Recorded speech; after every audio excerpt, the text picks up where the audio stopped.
Yan ang tema natin ngayon. Empowered. Tayo ay binigyan ng Diyos ng kakayahan para padamihin. Okay, ibig sabihin, wala kang kakayahan, pero ang Diyos ang magbibigay sa'yo. At padadamihin niya yung mga bagay na pinagkatiwala sa atin, hindi dahil gusto natin maging masaya, dahil gusto natin na gumanda yung buhay natin. Hindi po. Laging may rason, laging may dahilan kung bakit ginagawa ng Diyos yon. Amen? Nandiyan po ba kayo? Sabay-sabay nating basahin 2 Corinthians chapter 9 verse 8. Sabay-sabay. 1, 2, 3. And God is able to make all grace abound to you, so that all sufficiency in all things at all times you may abound in every good work. So ang sabi dito, God is able.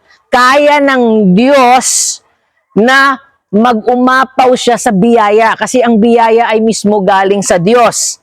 Bakit? So that having all sufficiency. Ano ibig sabihin nun? Sapagkat sa lahat ng pangangailangan mo, laging sapat ang biyaya niya. Kailangan mo ng lakas. Kailangan mo ng kagalingan kasi may sakit ka. Kailangan mo ng pagkain kasi nagugutom ka. Kailangan mo ng damit kasi aalis ka, may pupuntahan ka. Lahat yan ay biyaya ng Diyos sa atin. Minsan yung mga maliliit na bagay na hindi natin nakikita ay para bang nane-neglect natin at nakikita natin yung mga problema sa mundo, yung pagtaas ng gas, pagtaas ng mga bilihin, 'di ba? Yung mga bagay na ang daming nakakainis sa paligid natin pero nakakaligtaan natin na ang Diyos ay nagbibigay ng biyaya na dapat natin pasalamatan. At hindi lang siya nagbibigay ng biyaya dahil siya ay mapagbigay, kundi nagbibigay siya kasi alam niya na may pangangailangan ka. Amen?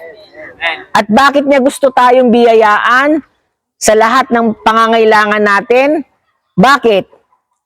Sabi dito, you may abound in every good work. In all things at all times. Sa lahat ng bagay at sa lahat ng pagkakataon, sa lahat ng oras gusto ng Diyos na meron kang biyaya, na meron kang pagpapala, meron kang pabor na nanggagaling sa Kanya. Okay, hindi dahil gusto kang payamanin, gusto kang pasaganahin. Hindi lang yon kapatid, dahil gusto ng Diyos, nag-uumapaw ka sa mabuting gawa. Amen? Hindi ka gustong bigyan ng Lord ng pera para sabihin mo, mayaman ako, may post mo sa Facebook, sabihin mo, feeling blessed. Hindi. Kasi gusto ng Lord, kapag ibinigay, pagpalain mo ang iba. Hindi mo magagawa yon kung hindi mo natatanggap yung biyaya na galing sa Kanya. Amen? So, number 1, the preparation. Ano yung kailangan natin gawin? Kailangan may uumpisahan muna tayo sa mga puso natin. Okay? The preparation. Your life is a seed for... Ayun, parang hindi nakakasunod. Your life is seed for... Yan. Number 1, a life of potential. Ang buhay mo may potential. Sabi mo nga sa katabi mo, kalabitin mo, may potential ka. Your life is not a random occurrence. You are carefully chosen, seed planted by God. Your life possesses the divine potential to reproduce God's nature. Hindi ka lang, kapatid, na buhay dito sa mundo para magpadami sa populasyon ng Pilipinas o sa buong mundo. Inisip kang mabuti, carefully, pinili ka ng Diyos na ilagay dito, sa lugar na ito, sa mundong ito, dahil may dahilan siya sa iyo. At maraming tao hindi alam kung ano yung dahilan ng buhay nila. Kaya minsan ang buhay nila kung saan-saan napupunta, kung ano-ano ang ginagawa nila. Para malaman mo ang tunay na dahilan, kailangan mong lumapit sa Diyos. At kapag lumapit ka sa Diyos, makikita mo na ang buhay mo pala may potensyal. Hindi mo pala alam, tinawag ka pala maging milyonaryo. Pero ikaw, mahirap lang ako eh. Pero ang tingin sa'yo ng Diyos, may potensyal ka. Tinawag ka ng Diyos para maging kagawad o maging leader sa isang bayan mo, sa community mo. Pero nakikinig ka sa kasinungalingan ng kaaway, hindi ka marunong, mahiyain ka. Pero ang tingin sa'yo ng Diyos, may potential ka. Hindi mo lang nakikita ngayon. Pero sinasabi ng Diyos sa'yo, may potential ka. Sabihin mo nga ulit sa katabi mo, may potential ka. Kailangan maniwala yung katabi mo na may potential siya. Sabi sa Matthew chapter 13, verse 31 to 32, sa pagpapatuloy, isa pang talinghaga ay sinalaysay ni Jesus sa kanila. Ang kaharian ng langit ay katulad ng isang buto ng mustasa na itinanim sa isang tao sa kanyang bukid, at ang buto ng mustasa ang pinakamaliit sa lahat ng binhi. Ngunit pagtubo nito, ito'y nagiging mas malaki kaysa alinmang halaman at nagiging punong kahoy, kaya't nakakapagpugad ang mga ibon sa mga sanga nito. Diba? Sabi ng Lord na the kingdom of God is like the seed of mustard seed, pinakamaliit na binhi. Pero hindi nila nakikita na yung buto na yon ay darating ang araw kung saan ito ay magiging puno at ang mga ibon makakapagpamugad. Gaya ng buhay mo, yung binhi na ito ay ikaw. Kaya pinano ko to kay Vox nakikita nyo tong buto ng mangga? Parang ikaw to. Sino to? Ikaw o ako? Sino to? Diba? Nakikita nyo ba yung potential nito? Diba? Napakaliit. Maliit lang. Pero ano ang itsura niya pag siya ay itinanim? Katulad siya nito. Ang laki-laki at ang daming bunga. Pero nagsimula lang yan sa butong ito. Kumpara mo sa laki niya. Ngayon, hindi mo makita yung potensyal. Pag dito ka nakafocus palagi, ang liit. Ang liit-liit ko. Ang hirap ko. Kawawa naman ako. Pero ang Diyos, sinasabi sa'yo, may potensyal ka. Kaya lang, may proseso, may panahon. At kailangan, lagi ang mata natin nakikita doon sa ginagawa kung paano tayo tignan ng Diyos. Tinitignan tayo ng Diyos gaya nitong manggang to. Tama po ba? Sino to? Yan, nakuha nyo na yung mensahe. Ngayon, sino yan? Di nyo pa rin nakuha. Kung ito ay naging ganito at ikaw at ito ay ako, sino to? Kayo pa rin. Kailangan makita ninyo, sinasanay ko yung mata ninyo, sinasanay ko yung pananampalataya ninyo na hindi lamang sa maliit na bagay kayo tumitingin. Kasi kapag maliit, para sa atin parang walang halaga eh. Minsan pag tinitignan natin maliit, parang mahirap lang to, maliit lang, konti lang to. Pero hindi mo nakikita yung kakayahan nito. Ang laki. At yung laki nito namumunga. Kahapon si Brother Joel at Sherwin nangunguha ng bunga. Di ba?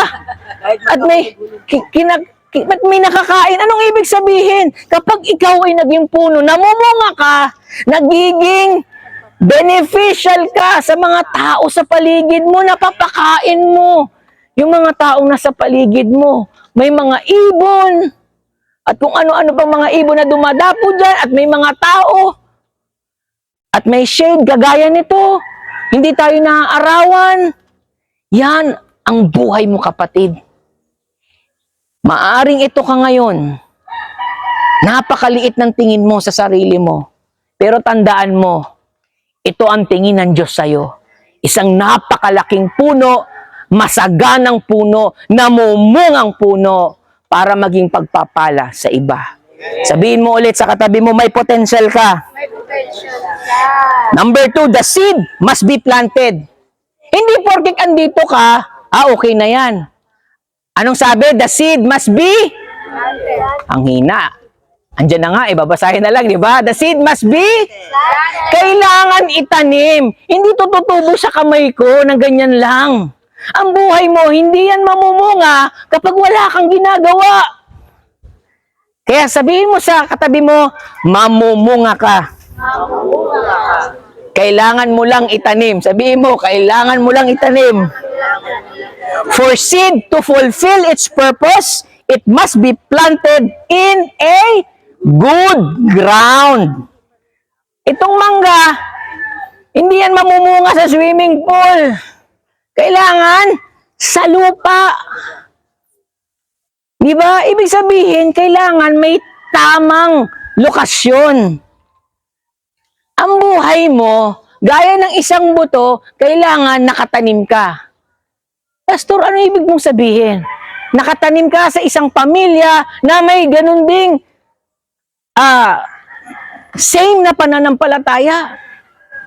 Being in a church, being in a family means that your life is planted in a good ground. Di ba?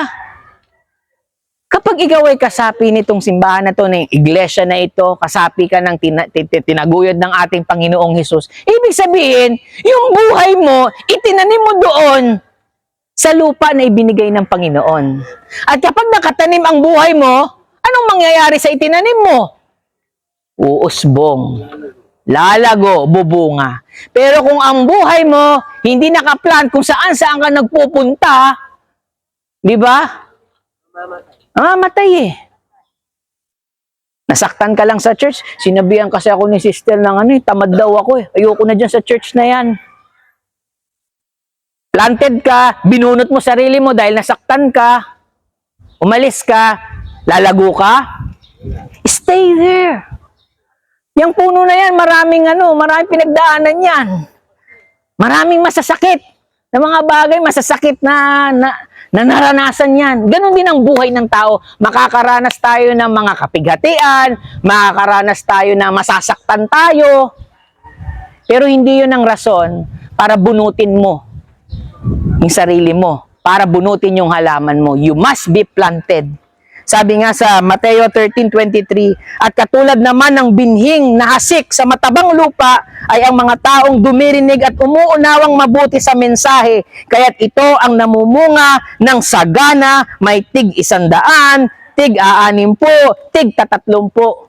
May 100-fold, 30-fold, 10-fold.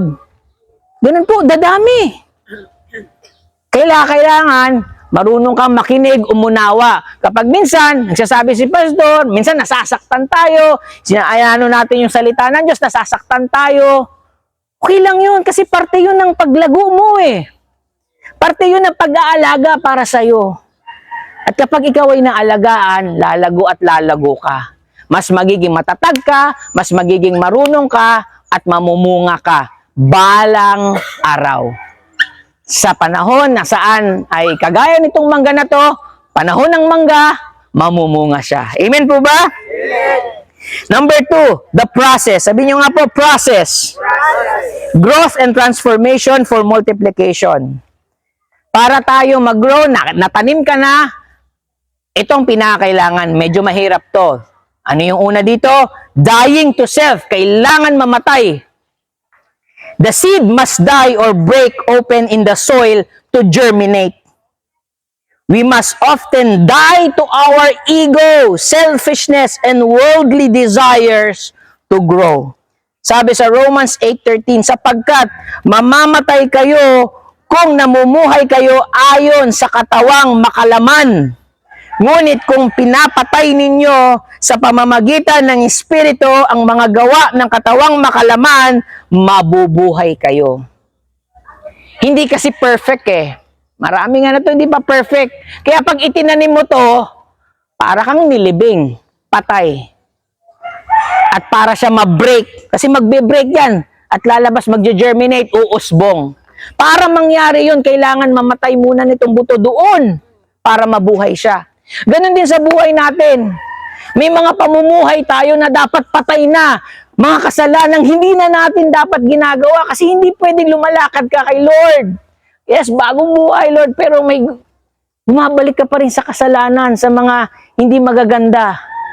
Hindi uusbong ang buto. Hindi uusbong tong binhi. Hindi uusbong ang buhay mo. Nakikinig po ba? Andyan pa po ba lahat? Okay, so kailangan mamatay ang ego. Mamatay yung, isa kasi, hindi kasi pastor, gusto ko to eh. Cravings ko to eh.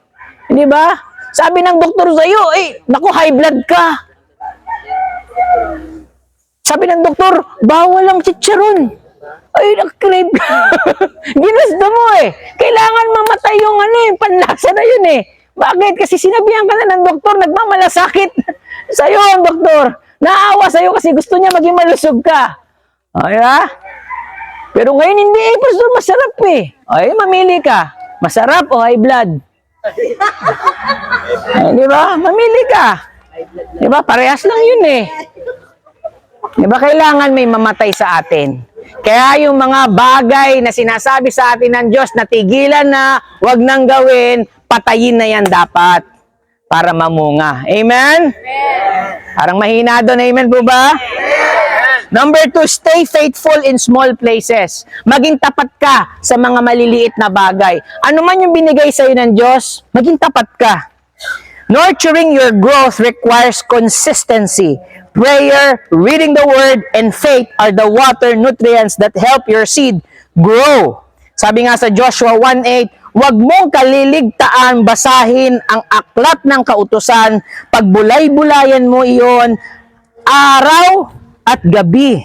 Parang mapapakanta ako nito upang matupad mo ang lahat ng nakasaad doon, sa ganoon magiging masagana at matagumpay ang iyong pamumuhay. Huwag mo daw kalimutan na magbasa ng salita ng Diyos. Kailan ka nagbasa ng salita ng Diyos? Ngayon lang kasi nung devotion kami nila pastor, di ba? Pero pag wala na kami, wala maglilid sa inyo, kayo na yon. You need to lead yourself. Hindi mo man kailangan bantayan. Ikaw, nagbasa ka na ba? Ikaw, nagbasa? Hindi ko pwedeng gawin yun sa'yo. Kapag may tunay na relasyon ka sa Diyos, ikaw at ang Diyos ang nakakaalam kung may tunay kayong relasyon. Kung binabasa mo yung salita niya para makilala mo siya. Meditate it. Ano ba, Lord, na sinasabi mo sa iyong salita? Gusto kong mangyari to, gusto kong magawa to. Kasi ang pangako mo, kapag ginawa mo at sinunod mo, ikaw ay mamumuhay ng masagana. Yun ang sinabi ng Diyos. Amen po ba? Gusto niyo ba mapahamak ang buhay ninyo? No. Kung gusto niyo mapahamak, edi huwag niyong basahin yung salita ng Diyos. Pero kung gusto mong umayos ang buhay mo, gusto mong may kabuluhan ang buhay mo, gusto mo ang buhay mo ay sumagana, basahin mo ang salita niya. Stay faithful in small places. Okay? It requires consistency. Kaya kailangan pag every Sunday, excited ka sa church. Kasi muli na naman, makakarinig ka ng salita ng Panginoon. Excited ka sa tuwing may gawain tayo para makapakinig ka ng salita ng Diyos. Amen po ba? Kailangan maging tapat tayo. At kung ano man yung ibinigay sa'yo ng Diyos, ano man yung mga bagay, ministry na binigay sa'yo, nasa music ka, nasa pag-a-usher ka, gawin mo ng tapat. Okay? Kasi itong buto na to, matagal to, nandun yun, matagal, pero consistent.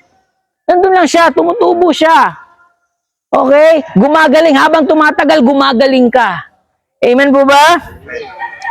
And number 3, guard your heart against bitterness. Ito, importante.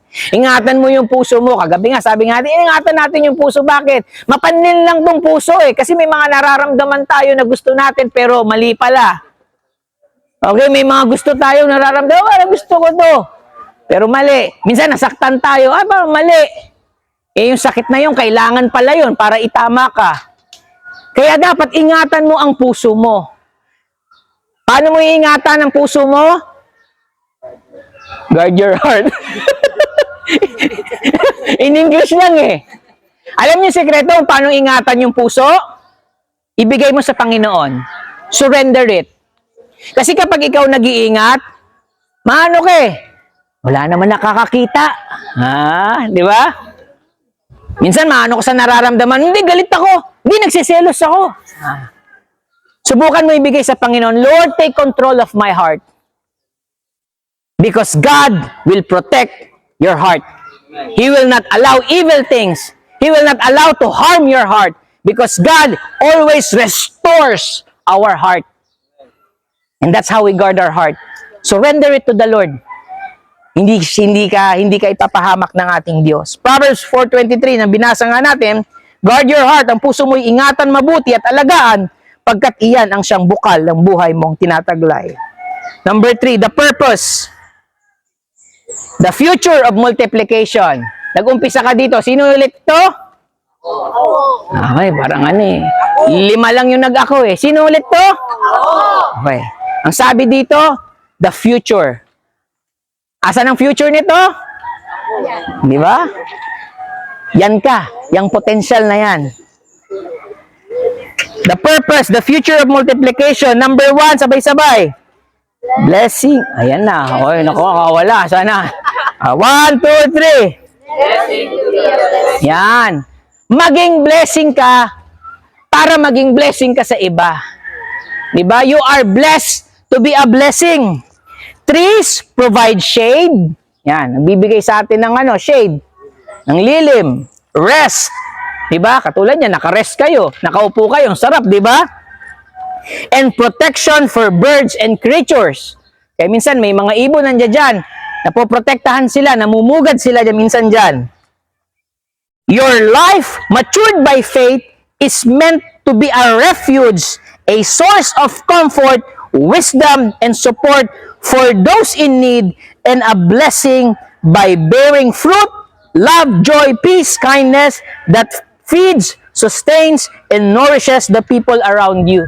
Kung itong mangga nagbibigay ng lilim, nagbibigay ng pugad sa mga ibon, nagbibigay ng bunga, ganon din ang buhay mo pag ikaw ay nagmamature sa pananampalataya mo. Nagiging protection ka ng ibang tao. May taong napapahamak na. Pero dahil ikaw ay mabunga, nagbibigay ka ng karunungan. Pag nagmamature ka, kagaya ng isang puno na ito, it's matured enough, kaya siya namumunga. Kapag ikaw ay pinarunong ng Diyos sa pananampalataya, ang lumalabas sa bibig mo ay mga prinsipyo ng Diyos, salita ng Diyos, at naririnig ng pamilya mo, naririnig ng ibang tao, sila rin ay nababahagihan nito. Amen? Nagiging pagpapala ka, nagbibigay ka ng comfort. Pinalago ka ng Panginoon, inaayos ang buhay mo. Ngayon may nakita kang tao, gulong-gulo, depressed. Alam mo kung sinong susi ang gagamitin ng Diyos? Walang iba kundi ikaw. Ikaw ang gagamitin ng Diyos to give comfort, to give wisdom. Kasi pinaayos at pinamature ng Lord ang buhay mo. Amen? Nagsimula sa ganito, ngayon, isa ka ng puno, darating ang panahon, in the future, isa ka ng mabungang puno na nagbibigay at nagsusustain ng pagpapala sa ibang tao. Kaya pagpapala, hindi yan selfish na gusto mo, ako lang, me. Gusto ko, ako, hindi.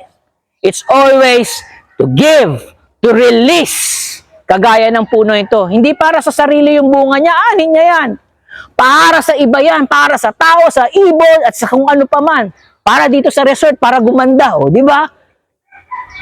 Yan ang nagagawa ng isang puno na mabunga. Isang puno na pinamature ng Diyos. At ganun din ang buhay mo. Kailangan mag-mature ka sa Lord. Sabi nga sa Acts 20:35, sa lahat ng pagkakataon, ipinakita ko sa inyo na sa pamamagitan ng ganitong pagtatrabaho ay dapat ninyong tulungan ang mahihina. Alalahanin natin ang mga salita ng ating Panginoong Hesus, higit na pinagpala ang nagbibigay kaysa tumatanggap. Amen? Sino daw mas pinagpala? Yung nagbibigay kaysa tumatanggap. Kagaya nito, puro bigay yan. Nung una, nung maliit yan, puro tanggap yan. Tanggap ng sun, tanggap ng water, kasi kailangan alagaan eh. Ito baby ka pa lang eh, kailangan mong alagaan. Kaya minsan yung leader mo, iniintindi ka, talaga nasaktan ka, okay lang yan. Hindi basta rin eh, gusto ko suntukan eh. Huwag nga, hinay-hinay lang. Ganyan. Okay? Kaya makinig kayo ng maigi, attend ng discipleship, lahat, kailangan matuto. Kasi darating ang panahon, may tao ring mahihina, na minsan ay naging mahina ka rin, at tutulungan mo silang palakasin. Amen? And the last one is a seed-bearing tree. Katulad nitong puno na to, Namumunga siya ng mangga at yung mangga na yan may lamang. Ay, naku, hindi nakuha. Ano ang laman ng mangga? May laman ding buto. Seed-bearing tree. The ultimate goal is for you, for your tree, to bear fruit that contains new seeds.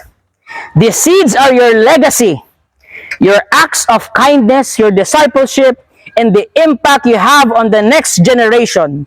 Your life of faithfulness meant to produce a harvest that's giving long after you are gone. Ano ibig sabihin nun? Ikaw ay kagaya nitong puno na to, na namumunga, pero yung bunga niya may kasamang buto. At kapag may kasamang buto, anong ibig sabihin nun? Pwede siyang ulit na mamunga. Ibig sabihin, itong puno na to, magkakaroon pa ng another na puno. Kagaya nito. At mamumunga din siya at magkakaroon ng ibang buto at mamumunga at maitatanim sa ibang lugar at doon naman magkakaroon din ng mangga at dadami ang puno nito. Isipin mo yan.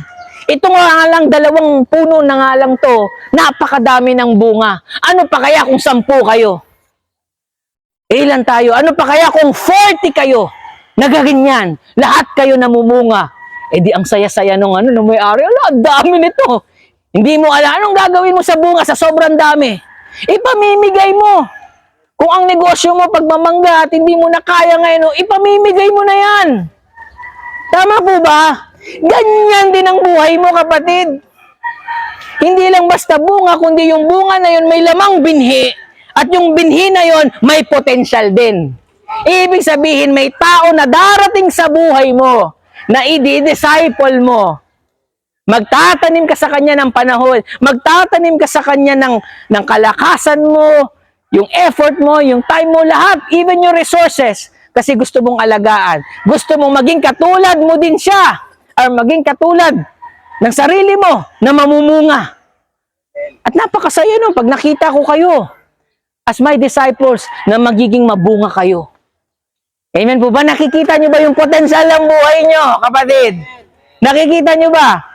Kaya nga dun sa pinakatema natin, Genesis 22:16-18, sinabi ni Yahweh, ng ating Diyos, kay Abraham, Genesis 22:16-18, ako'y nangangako sa pamamagitan ng aking pangalan, Yahweh, sapagkat hindi mo ipinagkait sa akin ang kaisa-isa mong anak. Hindi mo pinagkait yung buhay mo sa Diyos, ibinigay mo.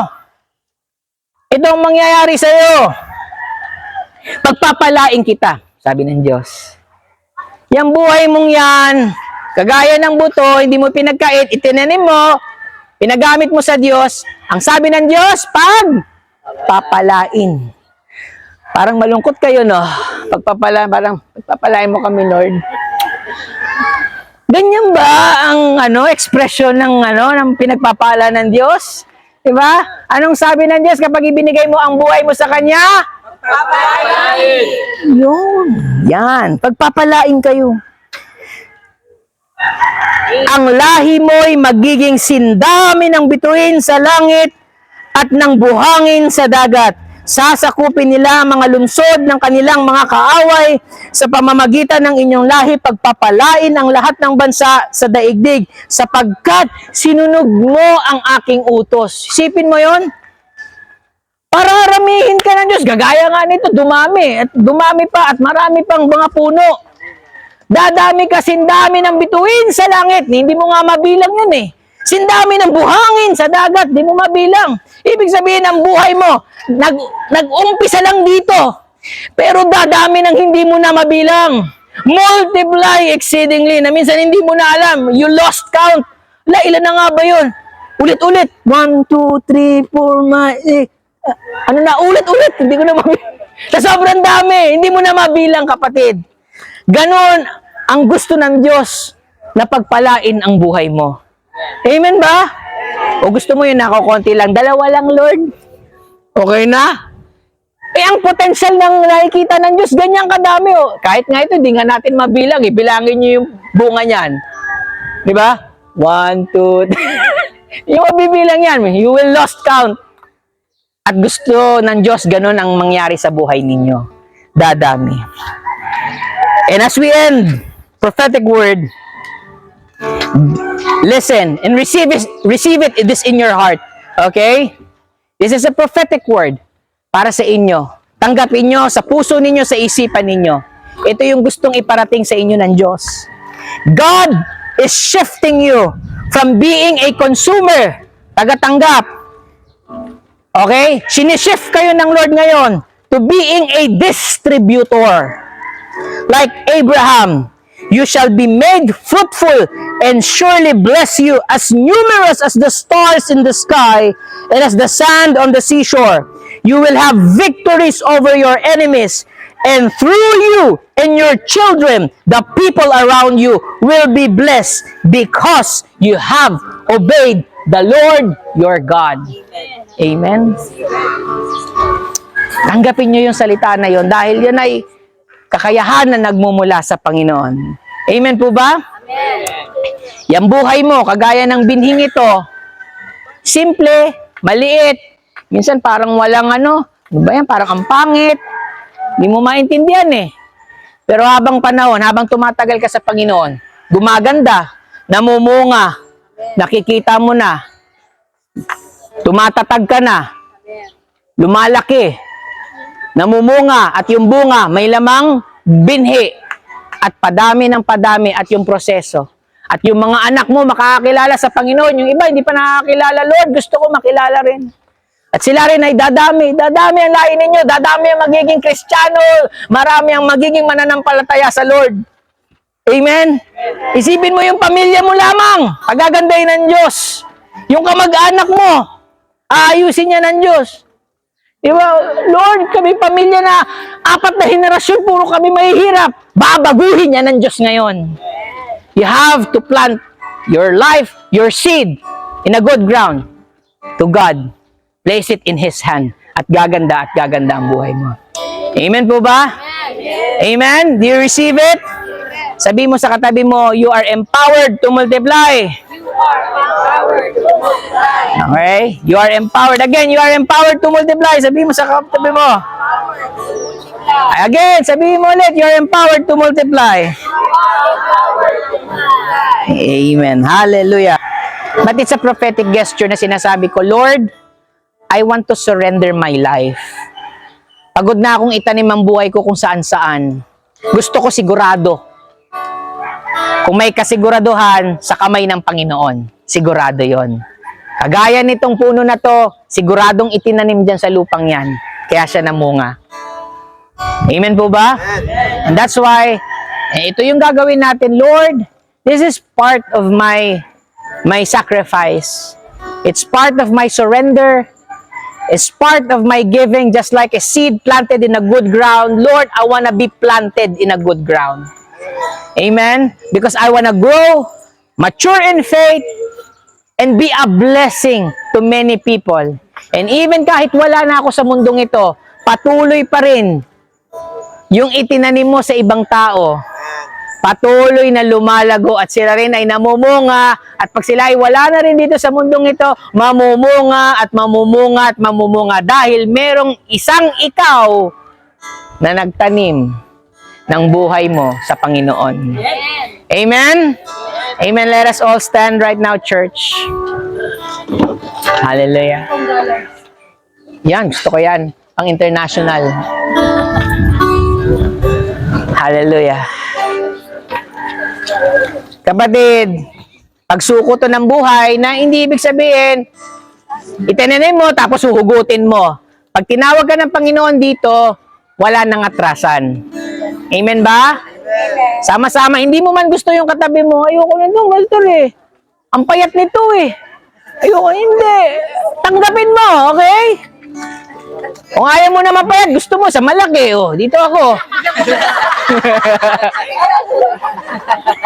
Kahit sino, wala tayong tinatangi. Lahat tayo dito importante. Lahat tayo dito mahalaga. Tanggapin mo yan. Tignan mo yung sa kanan mo. Oh, tanggap mo yan. Oh, tignan mo yung sa kaliwa mo. Oh, tanggap mo yan. Mas lalo mga ano. Di ba? Wala tayong paaalisin. Di tayo ganong klaseng ano, ay, ayoko sa'yo, paalisin mo yan, pastor. Di ko gusto ugalin. Walang ganon. Lahat tayo dito may pagkukulang din. Okay? Manatili ka. Stay faithful in small places. Stay consistent. Okay? Dahil kapag ikaw ay tapat, tatapatan niya ng Diyos yung katapatan mo. Amen? Tatapatan ng Diyos yung katapatan mo. Okay, let's raise our seed, our prophetic gesture, and let us pray. Hallelujah. Father God in heaven, we thank you for reminding us, Panginoon, na kami ay kagaya ng isang binhi. Maliit, minsan walang halaga sa paningin namin, pero Lord, may nakikita kang potensyal sa buhay namin. Kaya Lord, this is our seed, O God, as we plant in this church. We want to be part of this family. Gusto namin, Panginoon, na kami ay lumago sa pananampalataya. Gaya ng isang binhi, buto ng mangga, Panginoon, siya ay magiging punong kahoy. At ang punong kahoy nito ay mamumunga ng maraming bunga, Panginoon. Magiging pagpapala sa maraming tao. At Lord, magmumultiply ng marami pang mga puno ng mangga. Lord, narito kami. Handa naming ibigay ang buhay namin. Isang binhi, isang buto, Panginoon. Minsan ang tingin namin hindi mahalaga, pero Lord, tinitignan mo kami gaya ng isang punong kahoy, punong ng mangga, na hitik sa bunga. Kaya naman, Lord, as we raise our seed to you, O God, Lord, bless this. Break this, O God, Lord. Serve this, O God, to us. So we can be a service to many people. We can be a service and blessing, O God, to many people around us. Maraming mahihina, marami ang nangangailangan, Panginoon. At gagamitin mo ang mga itinanim na tao sa iyong kaharian.